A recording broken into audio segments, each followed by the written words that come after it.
কাঁটা বেশি হলেও মাছটা খেতে ভীষণ টেস্টি।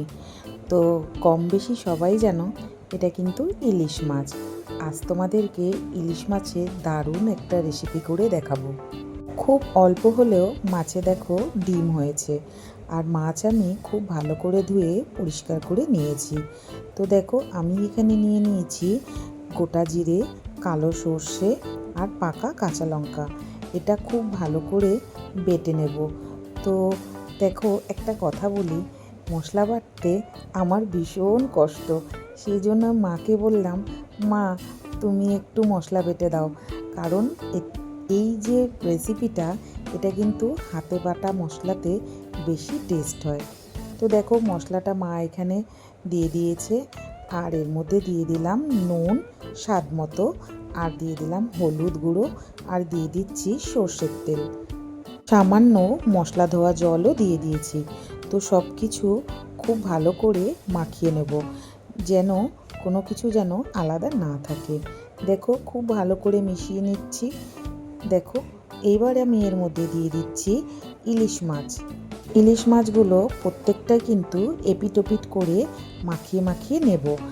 আর এই টিফিন কারিটার মধ্যেই যেহেতু আমি বানাবো রেসিপিটা, সেজন্য আমি এই টিফিন কারিটার মধ্যেই তোমাদেরকে দেখাচ্ছি। দেখো প্রত্যেকটা মাছ কিন্তু এপিটোপিট করে মশলাটা ভালো করে কিন্তু মাখিয়ে নিচ্ছি। অনেকের কিন্তু এই রেসিপিটা জানা আছে, আর যারা জানো না তাদেরকে বলছি একবার অবশ্যই বানিয়ে খেয়ে দেখো, দারুণ টেস্ট এই মাছের রেসিপিটা। ইলিশ মাছ এমন একটা মাছ যে যেভাবে খুশি রান্না করো ভীষণই টেস্ট হয়। খুব সামান্য হালকা জল দিয়ে দিয়েছি, দেখো দিয়ে আঙুল দিয়ে এরকম জলটাকে নিচের দিকে করে দিচ্ছি। খুব ভালো করে মশলা দিয়ে মাছটা মাখানো হয়ে গেছে। এরপরে আমি এর ওপরে দিয়ে দিচ্ছি দুটো লাল কাঁচা লঙ্কা দিয়ে দিলাম, আর ওপর থেকে একটু সর্ষের তেল দিয়ে দিলাম। এবার এটা আমি ঢাকনা লাগিয়ে মিনিট 15-20 মতো রেখে দেবো। 15-20 মিনিট পরে গ্যাস অন করলাম, আর ফ্রাই প্যানের কড়াটা চাপিয়ে দিলাম।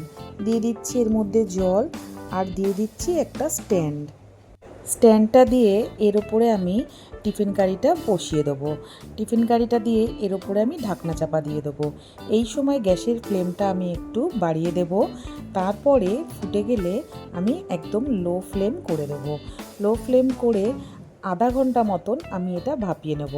ব্যাস রেডি হয়ে যাবে ইলিশের ভাপা। আহা, ঢাকনাটা খুলতেই দারুণ একটা সুগন্ধ বেরিয়ে এলো। একটু দেখাই তোমাদেরকে, দেখো মাছগুলো কিন্তু খুব ভালোভাবেই সুসিদ্ধ হয়ে গেছে। আর এই জিরে বাটা আর কালো সর্ষে দিয়ে কাঁচা লঙ্কা দিয়ে এইভাবে তোমরা ভাপা ইলিশ করে খেও, দারুণ এর টেস্ট। এক থালা ভাত কিন্তু নিমেষেই উড়ে যাবে। এক থালা বলা ভুল, মানে কি বলবো, যেদিন এই রেসিপিটা বানাবে সেদিন কিন্তু ভাতের কোয়ান্টিটিটা একটু বেশিই লাগবে। বাড়িতে এই ভাপা ইলিশটা বানিয়ে অবশ্যই জানিও তোমাদের কেমন লেগেছে। চলো টাটা।